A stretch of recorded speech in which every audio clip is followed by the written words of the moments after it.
From the family grocery hauler to fire-breathing racing engines, the one name you need to know is USA Motor and Machine, located at 51 Cleveland Avenue in Nashville, Tennessee. Give them a call at 615-726-3725 or at usamotorandmachine.com. Jeff Meeks and Chris Austin invite you to watch your favorite sports event at the Batter's Box at 43 Hermitage Avenue in Nashville, Tennessee. The Batter's Box offers shuttle service to all Titans home games. It's a great place for friends to gather for the game and after the game. So check out the Batter's Box Bar and Grill, and thanks again for sponsoring the show. He's been the face of sports in Nashville for years. A 40-year career has come to an end, and now this author, radio guy, and TV expert is joining Larry Woody and I. Coming up next on Pit Pass, it's Hope Hines.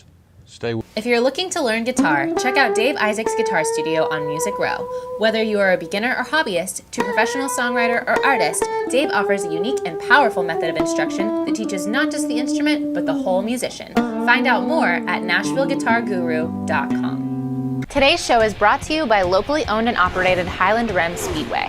Highland Rim Speedway is celebrating its 50th anniversary this year with great short-track, door-to-door stock car racing in a safe, family-friendly atmosphere.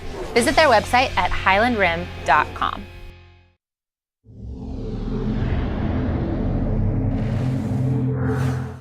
Well, hello, everybody. Welcome into Pit Pass. I'm Joe Williams, along with my idol, Larry Woody, and another one of my idols sitting right in the middle.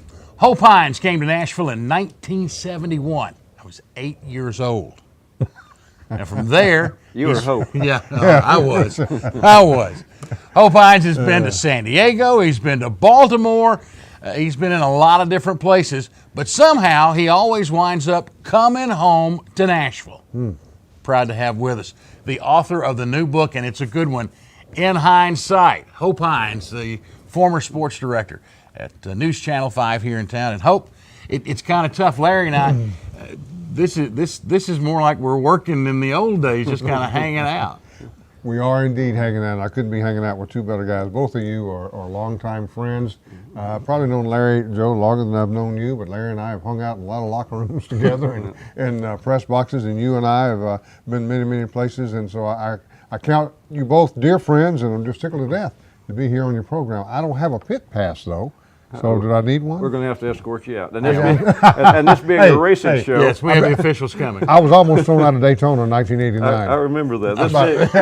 This being a racing show, obviously we're going to kind of hone in on Hope's racing experience. But I've got to tell you, Joe, when I would travel around covering cup races, Hope Hines was the person that you would see in the pit area in the pits from this area, and so Hope was covering racing a lot of times when the other TV people weren't. So, and one quick anecdote, and I'll let you get to it. When I was in the Tennessee Sports Department one night, and I mentioned something about I'd just been talking to Hope Hines about some kind of story we're working on, and John Bibb, the old sports editor, came over. Said, you better be careful around Hope. Said, he's going to scoop your tail. And he said it, Hope, and I told you this story, right, as a compliment. Right, Hope, I know you. Exactly. Bibb thought the world of Hope. And I thought the world of Bibb. And he took him seriously, more seriously than a lot of the other TV guys, because Bibb considered Hope a true journalist who got out there and worked contacts and worked hustled and got stories and broke stories. So that was Bibb's advice: be careful. Hope will scoop you, and he did quite often. Well, thank you. You broke a lot of stories in this city. Yeah, it's obvious that there's been a lot of work done, and Hope, I kid you, about 40 years, and it got to be. You look like you're still 40. Well, thank you, and like I said, if it weren't for makeup, I would have been out of the business a long time ago. You ordered it by the barrel, I believe. I did. Right. Exactly. Yeah. What prompted you to write the book?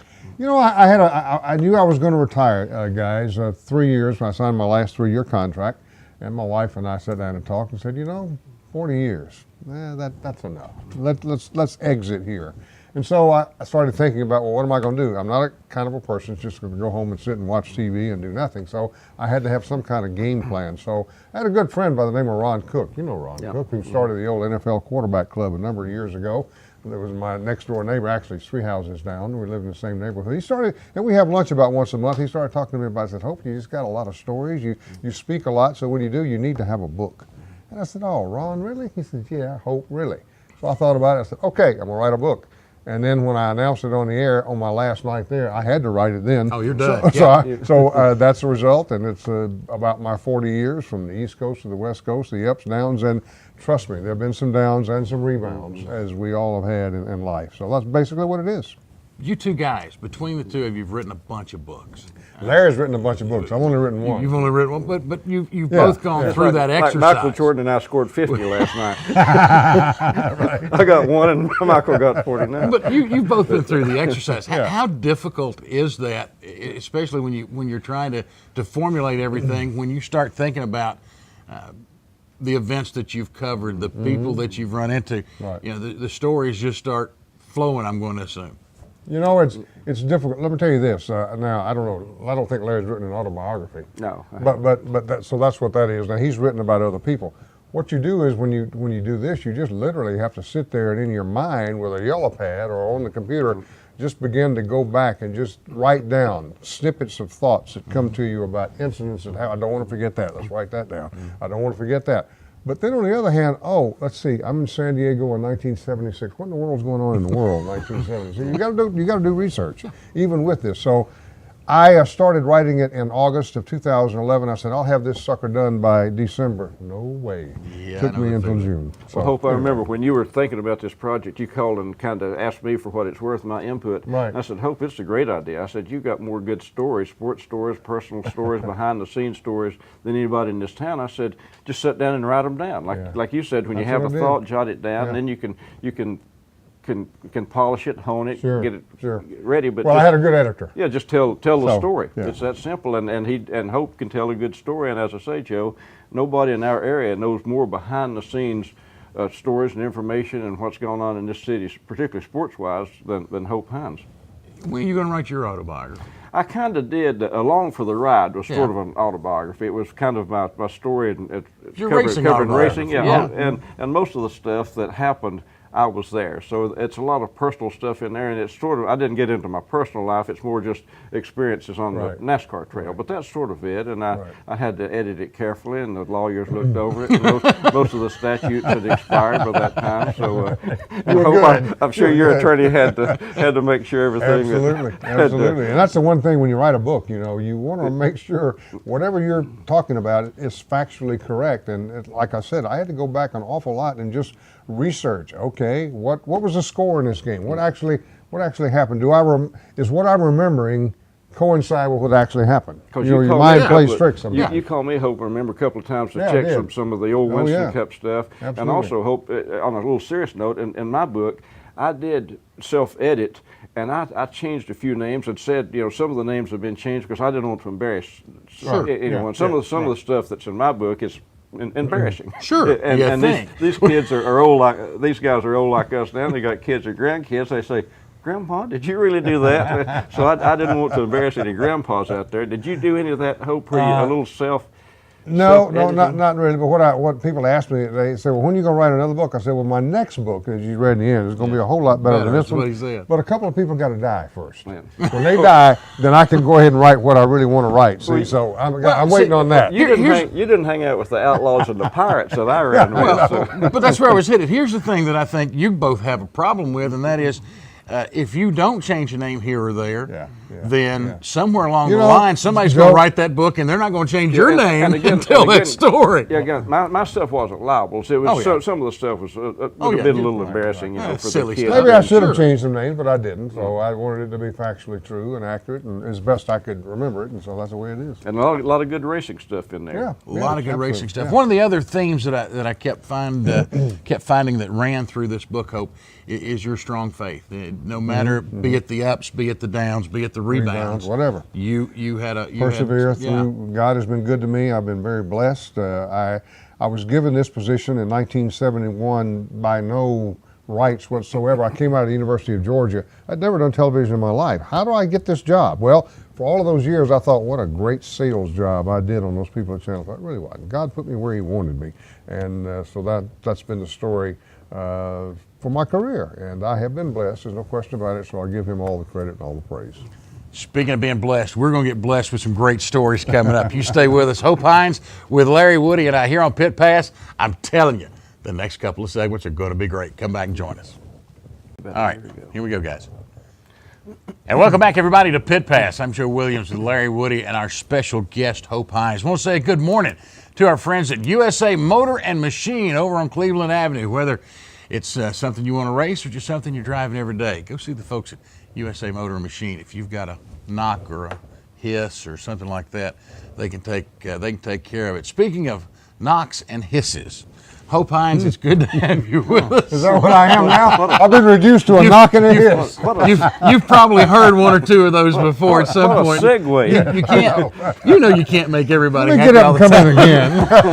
What a segue. Oh my! Hope's here. We're talking racing and his new book, In Hines Sight. Now, I got my copy. You did. I got my copy. Where can everybody else get a copy? Amazon.com, you can get it there. You can get it at Kroger, you can get it at Barnes & Noble, and you can get it at Lifeway Christian bookstores, all here in Middle Tennessee. It's a great little stocking stuffer. Yes. I'll get that right.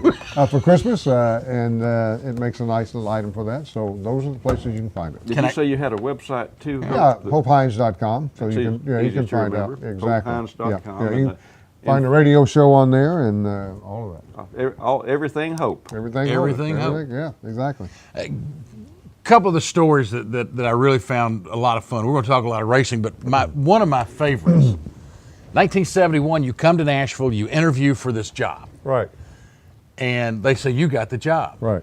And you go home Oh. and go, Mom and Dad, I got this job. Yeah. Then the phone rings. Yeah. What happened? Phone rings and there's a voice on the other end that says, good morning, Mr. Hines. This is Mabel with Western Union Telegraph.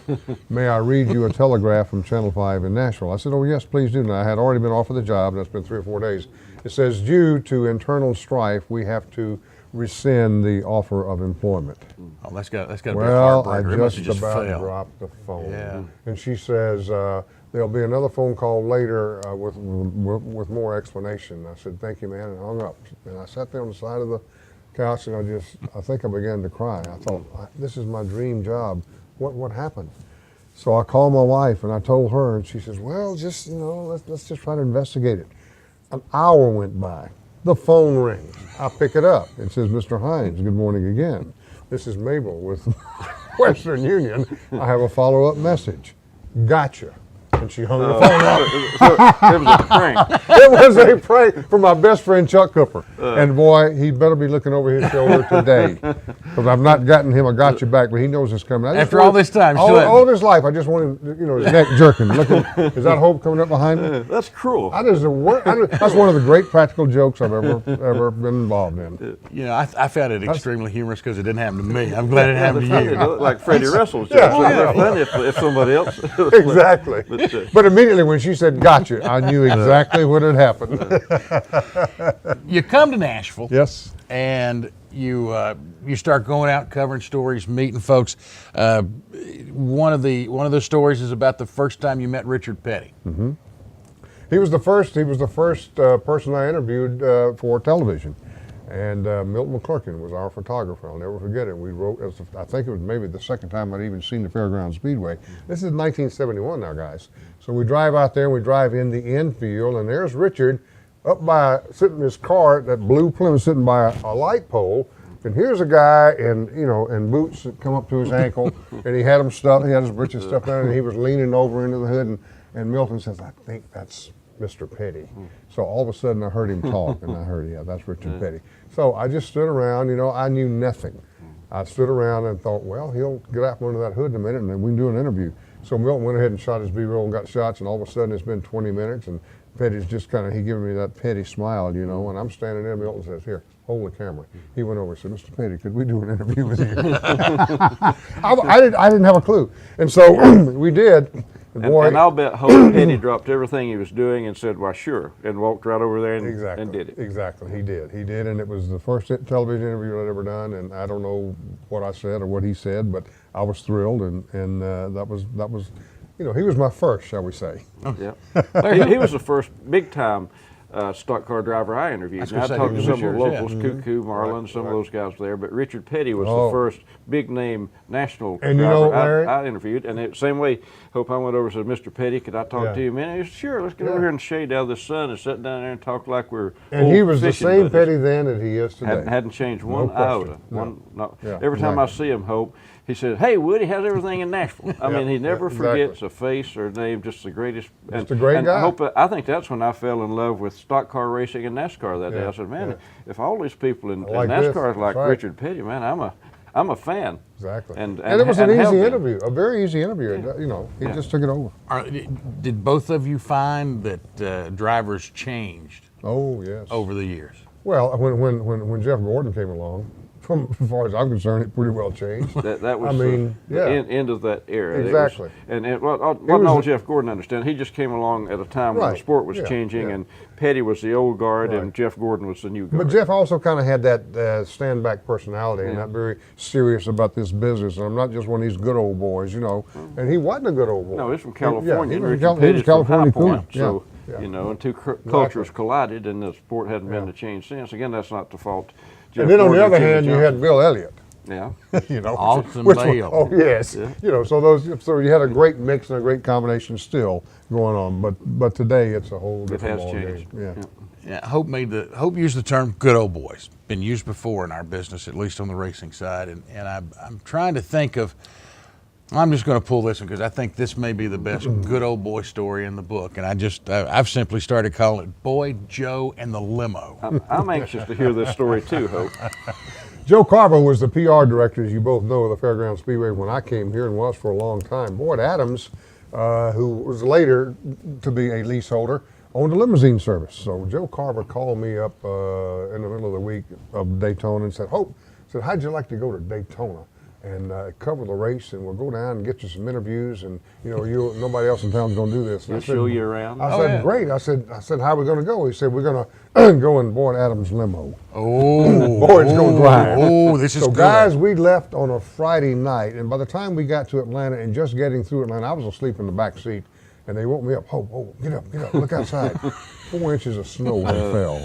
And guys, 4 inches of snow fell all the way to the Florida line almost. And there were times when we couldn't move. The highway with 18-wheelers and everybody just, you know, fishtailing and getting in the ditch. We'd have to get out and help others push so we could get by them. You know what I took? I took a light jacket. I had on loafers and socks. I was freezing my rear end off, you know. Then you're going to Florida. Yeah, exactly. And you know, I think it took us 4 hours to get from Atlanta to Macon, which is about 50 miles. I was going to say, what is it, an hour maybe? Limos are not good snow cars. No, they're not. No. And thank God we had gassed up. Otherwise, you we'd would be be sitting on the frozen. side of the road. But you know, it snowed all the way down through a large part of Georgia, and we got there the next day, hadn't slept, hadn't done anything, and boy, it was a rough weekend. But what a fun weekend! Did you ever forgive Carver for that? No. Could that have been No, the 70, absolutely long about 78, 79? That's when. No. That has that to was be in 73, 73, 74. yeah. Because my Somewhere. buddy and I got snowbound in Augusta or Macon, Georgia, coming back from Daytona Right. the year of the great That's infield fight. that's one of the biggest shocks of my life, to be woken up at 2 o'clock in the morning and say, hey, look outside. We're in There's Atlanta. snow everywhere. I'm in Georgia. You know, we're going to Florida. What is You this? grew up in Georgia. You knew it wasn't supposed to Exactly. snow Doesn't do down this. there. Yeah. Tell you a little secret. If you go back and check the records, 90% of the time, this is a true statement over the last 30 years anyway, and that is, if it's the week of Daytona, it's going to snow here. gonna snow here, You're going to yeah. get some kind of snow. It may not be anything but flurries, but you're going to get That's right. snow in Nashville. Yeah, exactly. And Hope, speaking of Joe Carver, you know, who was the PR director at the fairgrounds under Bill Donahoe so many years, he helped write. You're talking about helped you guide you through, you know, some of your TV interviews. Joe practically wrote the first story I ever wrote because I'd never seen a race before. When Bibb sent me out to the track one night, and I literally had never been to a track, and I didn't know which way the cars ran. And Joe Carver kind of leaned over my shoulder and dictated the story, and I wrote it. And those things like that, they just don't happen anymore. You don't have, and you made friendships then, 40 years ago, that last a lifetime. I still keep up with Joe. I remember one of the first questions, because I had never seen a race, not up close. Yeah, same with me. Until I'd done the pit stop, and I remember asking Darrell Walter on that first show, do you guys always go left? Is that bad or what? I'm sure And Daryl looked at Joe and he thought, how long is this guy going to be And here? you're going to ask Hope about the great TV show. I was going to say, that's where I was headed. You know, what we're doing here is a multimedia kind of thing. Right. Which is what TV was when it first got here. Exactly. The first television show about racing in Middle Tennessee, you wound up hosting, and I think it was called Pit Stop. Okay, Pit good. Stop.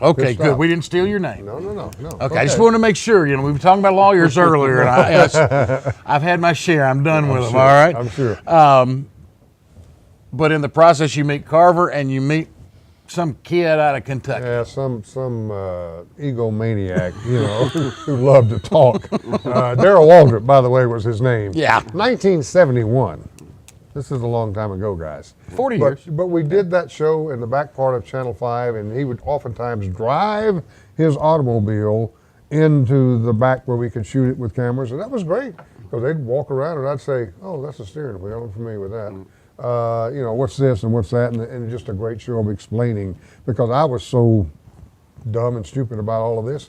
Maybe there were a lot of other people out there that didn't exactly know what, you know, I didn't know either. So it made for a good show. That's great, because most of the TV audience, like you said, Hope, in those days races weren't televised. A No, lot of you're people right. like myself had never been to a track, so I was the same way when I started covering Daryl. He would have to explain things to me that you know, which end of the car's got the motor in it, for example. I think when he first cracked it up, I thought, why don't they have a muffler on this thing? You know, they're still 40 years later. They're still asking that question But what here. a great guest. We've got Daryl Waldrop, who's a national treasure racing-wise right here in our backyard. And a lot of people around here don't appreciate him. When you travel around the country, man, Daryl Waldrop, you know, he's a Exactly. major celebrity. You could get him on your show anytime. Yeah. I could pick up the phone and call him anytime for interviews. And what an asset for a motorsports journalist to have. He wrote the foreword to my book, Yeah. Yes. and I was very grateful that he did that, and it was very kind. Both of you guys were in Daytona on his 17th attempt when he finally right, won right. that Daytona 500. Thoughts? The Icky Shuffle, I remember Oh, that. absolutely. Nobody else Busted does. his helmet. Yeah. Let's talk a little bit, because a lot of folks may not remember the Icky Shuffle. Right. I mean, it was the Bengals. I mean, Icky Woods. Icky Woods for Running back Cincinnati. for Cincinnati. Yeah. Did the He did that little end zone dance whenever he scored a touchdown, you know, and throw the football down. Well, Daryl, when he won, he just was standing there talking to Mike Joy, I think it was. Yeah. And all of a sudden broke into the Icky Shuffle. Spiked took his that helmet. Spiked his helmet. It broke, and he said, what was his famous line? Tell me I won the Daytona 500. Tell me I won the Daytona 500. And I've talked to But it Daryl was. about that, and he said it wasn't planned or contrived. You know how Daryl is. Yeah. He does things just on the spur of Sure, the moment. sure. He just said it was that spontaneity. We it were- made it. my, If he planned it, it wouldn't have worked. yeah, Al exactly. Cobb and I, who was my photographer, we got time or not? Oh, yeah, come on. Al Cobb, who was my photographer, we were in the pits. About 50 laps left in the race. We said we got to be right here because Daryl's got a pretty good chance of winning. And we listened on the radio, and we had it recorded on the camera so we could play it back. And that was one of the more exciting hours I have spent ever in my career listening to that conversation between Daryl and his pit crew. And as he was coming down on the last lap, he kept saying, "Boy, I can't make it." Because he's Jeff almost out of Hammond- gas. and Jeff Hammond said, "You just keep rocking it, baby." And I'll tell you what, when he crossed that finish line, he was out of gas, and was that a joyous occasion? He's running as, on fumes. And as he came in and was going into Victory Circle, then Stevie came walking down, and I walked up to her with a camera, and she was crying like a baby. It was a great interview, and we walked all the way, and she stopped right as we got to Victory Circle. She walked in. Hope that's Great what story. impressed me from the journalism standpoint is how emotional this sport is. I mean, Absolutely. Stick and ball, that's fine. It's exciting, interesting, so forth. Yeah. But you talk about pure, raw human emotion. There's You nothing find it. comes close to it. To automobile racing, I they live and die with it. And unfortunately, sometimes literally, this is their lives. Yeah. And it's that kind of passion on all levels, including up at Highland Rim Speedway, just up I-65, get off of Bethel Road, where they're going to be racing again next year with a full season. Yep, the Rim is back. You don't want to miss it. See HighlandRim.com for all the details. When we come back, we'll start trying to wrap up things with Hope Hines. I don't know if you can wrap up things with Hope Hines, but we're gonna visit with him a little more, talk a little bit more about In Hines Sight and where you can get that great book. All that still to come on Pit Pass. Rolling whenever you're ready. All right, and welcome back, everybody, to Pit Pass. I'm Joe Williams, along with Larry Woody, and our special guest today, Yes, Saturday Night Live star, Hope Hines. Please. Now, we've known him for doing racing and doing all sorts of sports, but there was a time when he was a national TV star. I was for about 2.5 minutes. And I don't know at the time that I would like that, but it just turned out really good. To tell the story, I forget, it was what, back 3, 4, 5, 6 months ago, they did a skit on Saturday Night Live. I had gone to bed. My wife was watching, and she taped it. Sunday afternoon, she says to me, Hope, sit down. I want to show you something that I taped last night. I said, honey, I really don't have time. She said, sit your butt down. I want to show you this. That's when you know something's up. Yeah, exactly. She said, it's a skit from Saturday Night Live. She turned it on, and they started talking about Hope Hines. And I looked at her, and my mouth fell open. I said to her, you know, that's not a random name. How did they come up with that? So here's what happened. They do a skit about a helicopter traffic controller for a TV station in California who's a total idiot. And they were doing promos for the news team, and they couldn't get this idiot, which was me, just stand still and look at the right camera and do what he's supposed to do. We know that feeling. Oh, yeah, exactly. It's very true to life. And when I was sitting there and I watched it, I said, yep, I've done that. I know exactly what they're doing. But what happened was there was a fireman from Smyrna who was in the audience that afternoon. They were going through the skit, and they said, would somebody give us the name of a sportscaster? And he said, Hope Hines, Channel 5 Nashville. And they used my name.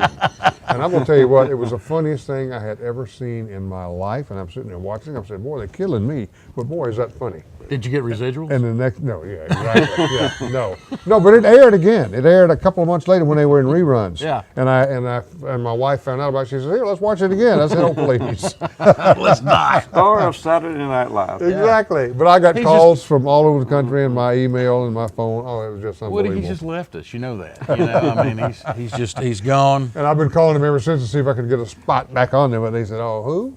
Yeah. Who are you? At Channel 5, you did a lot, if not most of your stuff live. Were there any kind of embarrassing moments or something you'd have liked to run through the editing room before? Yeah, there was nothing ever really monumental, or I really would have written about it. I just, you know, there were a lot of little things. You know, the teleprompter was the worst thing. You know, it could go crazy, and all of a sudden you're sitting there reading, and you're reading a story, and it's like, oh, well, what do I do now? So you just start ad-libbing, and the video may not be there, or this and the other, whatever it may be. But no, I didn't. I tell you what I did in San Diego. Here's the worst thing I ever did. I forgot about this story. I should have put it in the book. This will be good. Yeah, here we go. I'm in San Diego, and I'm at 6 o'clock, or yeah, I guess it was 6 o'clock, 10 o'clock, whichever. That's a long time ago. That was 1976. I'm reading the baseball scores. I'm just going through them. Boy, and I say, there are your scores for today, and we go to break. Producer comes out, and he says, Hope, those were yesterday's scores. Oh. That may be the worst thing. It's like, oh my God, what do I do now? Every bookie in San Diego Exactly. is ready to It's kill like, you. You know that, right? I was on your Channel 50 Plus show one night. We're doing a racing segment. Somebody called in, and they started off just like normal people. Yeah. Hope, Woody. I've been watching Fairground Speedway for 50 years, and all at once they go into this sort of obscene tirade, and you've got about 4 or 5 second kill button, but whoever's on the kill button, we're about 4 or 5 seconds late. They were asleep. Some of that went out on the. Exactly. So Hope just moved right along. We didn't say anything. No, about you can't. I mean, once it's out, it's out. Yeah, it's out. once it's done, I mean, and especially if you're not controlling the button, that's when It's the fun of live television. You try to make light of it or either ignore it, whichever. You had an interesting piece that you taught me something in your book, and I did not know this. And Gary Baker is going to be our guest the next couple of weeks. Good. And we're going to chat with him about this. Guys, we all lived through the end of NASCAR, Winston Cup. As we know it. As we know it, yeah. Right. In Nashville. It was a tough time. It was tough. 1984. Yeah, it was tough to be a race fan. Right. Anyway, you know, Especially Woody's if you were- covering, Hope's covering. It's my livelihood at the time. Yep. Thoughts on that? And then I'll get to my question. Well, I mean, you know, Gary Baker was a leaseholder along with Warner Hodgson, and Warner Hodgson was a big money man from California, and all of a sudden, as things happen to big money people, his money dwindled, and he went bankrupt, and so they had to give the lease up. And right there, according to Gary Baker, how that whole thing fell apart and what happened and the contract that they had between them, and how they did that. And so NASCAR was not going to be associated with anybody that had gone bankrupt, and they said, hey guys, sorry, we're pulling the Winston Cup dates. See you later. And that's been the story of cup racing at fairgrounds. And I don't think Hope, the city, most of the city realized what an asset this city had lost. You didn't have to be a racing fan, just a taxpayer in Davidson County. I don't think at the time it dawned, it was clear to people. I still don't think to this day it's dawned on what this city lost when it lost those cup races. Two cup races. That was big. And big money today. Hundreds of millions of dollars. I mean, you know, you had every name in racing raced here. Every name. Yeah. You know, Dale Earnhardt, Sr. raced here. Yeah. I mean, they were everybody. Petty. Yeah, the best of the best came in All-Star Nashville show twice a year. What I didn't know was after that happened, Baker took. I knew he'd gone to Daytona, spent some time with Bill France Jr. You taught me in the book. He actually made a play to buy the organization. He and George Gillette, who was on Channel 4 at that time, and of course George owned a meat packing company and a lot of other things. And he threw it out there to France and said, hey, I want to buy NASCAR. And France says, and how do you propose to do that? And so I go into what is game. He had a game plan. Yeah. And France told him, he says, all right. He said, I'll call you in a week or so, and that will be the final conversation, one way or the other. Yeah. It wasn't. He didn't tell him no right away. They talked about it. As I write, for several hours they sat and Baker laid out his game plan for how he was going to do it, what he was going to do. One of the things he was going to do, Larry, back in those days before they started doing it now, was to take the television contract. Yep. You know, he already had vision in that, how that was going to play out. And France thought, wow, that's not bad. Yeah. Gary was a visionary. If he'd really been able to get more control. Hope, one thing that I'm amazed at, and you are too with your perspective, is how people in Nashville, Middle Tennessee in general, in your viewing area, our readership area, don't realize how big stock car racing was at one point in this area. In Tennessee, and we'd have front page stories on Saturday night races at the fairgrounds. Channel 5 would send you out and do interviews. It was the lead story a lot of times through the week. And now it's almost an afterthought. You very seldom hear about it on television. You very seldom read it in the newspaper. It's just a forgotten sport. It was the only pro sport in town. Yeah, it was. With the advent of the Titans and the Preds, did that? You think that's? No. It was lost before that came along. Those were just a couple of nails in the coffin. The corpse was in the coffin. The Titans and the Predators just nailed the lid shut. Yeah. Okay. Yeah. Now, part of the reason it was so big, the people who came through here: Sterling Marlin, a Darrell Waltrip, a Bobby Hamilton, a Cuckoo Marlin, a Mike Alexander, a Jeff Green. You start rolling this, and I know both of you have covered professional athletes and world-class athletes, and the local racing guys. Where do you have more fun? And that's what gave it helped account for such the following, I think, because it was not only big league racing, but a lot of the top drivers were from Nashville and Middle Tennessee. Don't you think, Hope? So it gave us a natural angle. At one time, the fairgrounds Speedway had graduated more people into the Cup Series than any other track in the country. And you know, it's awful easy for fans to love their drivers because their drivers love them. Sure. Unlike baseball, unlike the NFL, unlike the NBA, where they could care oftentimes about the fans. NASCAR, and I still think today that element, Larry, in a different form, is still there. Not like it was, not smooth and fluffy and feely good like it was back in those days, but the fans loved the drivers because the drivers were so accessible.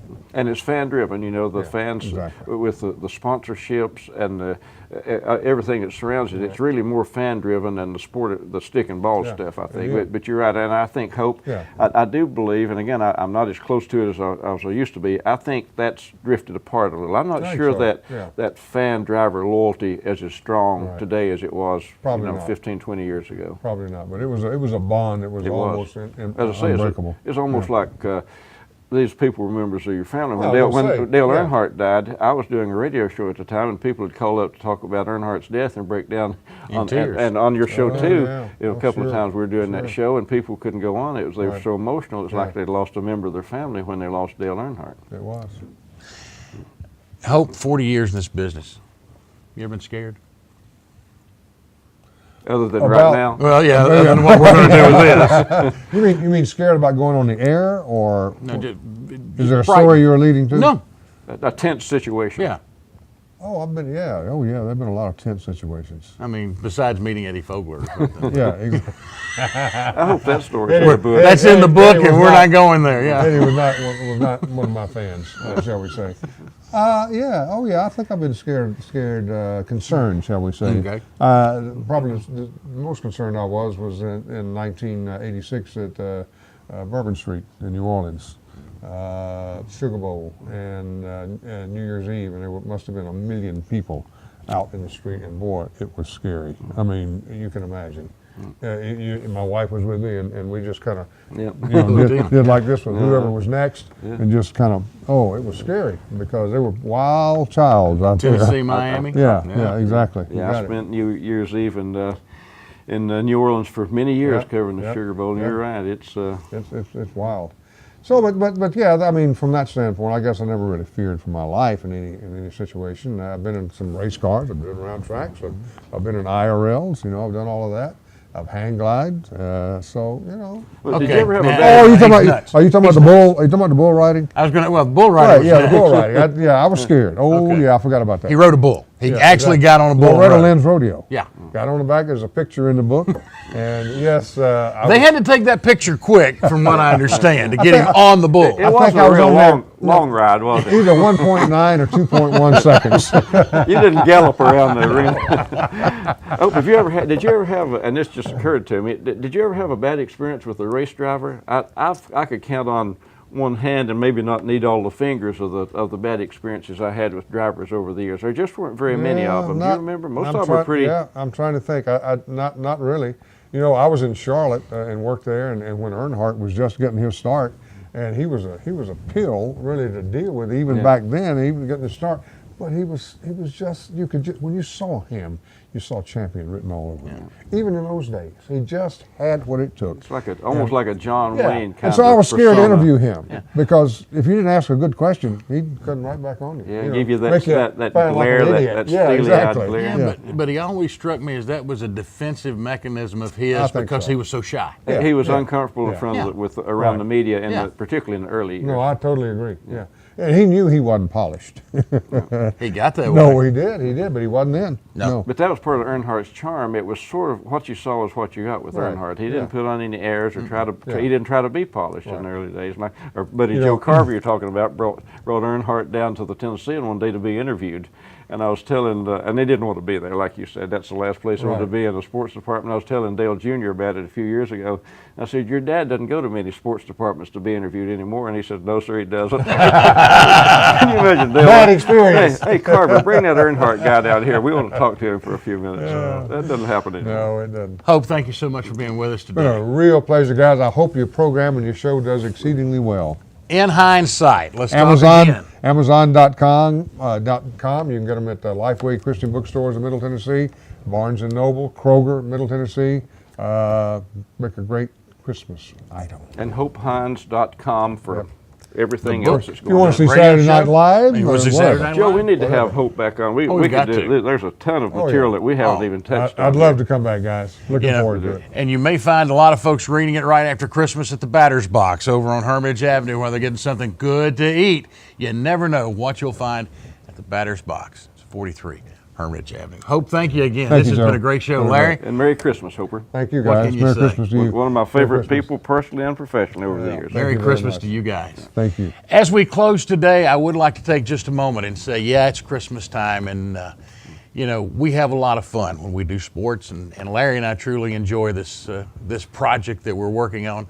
But there are some very heavy hearts in Connecticut, and as we go to Christmas, hopefully you will take a moment and say a prayer for those families who may not have as great a Christmas as we expect to have. Thank you for joining us today. We'll see you next time on Pit Pass.